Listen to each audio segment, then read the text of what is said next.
ఒక చిన్న పిల్లవాడు తన తల్లి కనిపించకుండా పోయిందని చెబుతాడు. కానీ ఆ ఊరిలో ఉన్న వాళ్ళు మాత్రం అలాంటి వ్యక్తి అసలు లేనే లేదు అంటారు.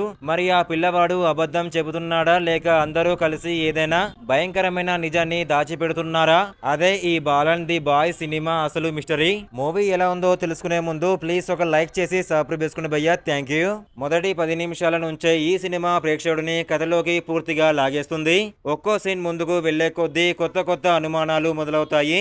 ఎవరిని నమ్మాలో ఎవరిని అనుమానించాలో అర్థం కాని పరిస్థితి వస్తుంది. సినిమా చాలా నెమ్మదిగా మొదలైనట్టు అనిపించినా ఆ నెమ్మదితనమే తర్వాత సస్పెన్స్ కు బలంగా మారుతుంది. కథలో పెద్దగా హడావిడి ఉండదు, కానీ ప్రతి సీన్ లో ఒక ప్రశ్న ఉంటుంది. ప్రతి సంభాషణలో ఒక రహస్యం దాగి ఉంటుంది.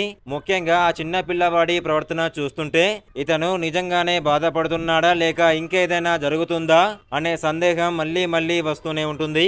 ఈ సినిమా జంప్ స్కేర్స్ తో భయపడదు, మీ మైండ్ లో ఆడుకుంటుంది.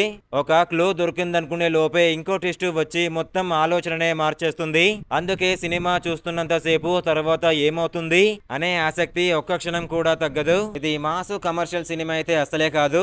నెమ్మదిగా కథను ఆస్వాదిస్తూ ప్రతి చిన్న డీటెయిల్ ను గమనించే వారికి మాత్రం చాలా మంచి అనుభవం ఇస్తుంది.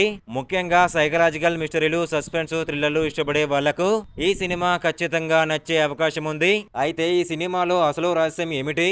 ఆ పిల్లవాడు చెప్పిన మాటల్లో నిజం ఎంత? అందరూ ఎందుకు ఒకేలా ప్రవర్తిస్తున్నారు? చివరికి బయటపడే నిజం షాక్ ఇస్తుందా? ఇవన్నీ తెలుసుకోవాలంటే సినిమా ఖచ్చితంగా చూడాల్సిందే. ఇలాంటి ఇంట్రెస్టింగ్ రివ్యూస్ కావాలంటే ప్లీజ్ ఒక లైక్ చేసి సబ్స్క్రైబ్ చేసుకుని భయ్యా, థ్యాంక్ యూ.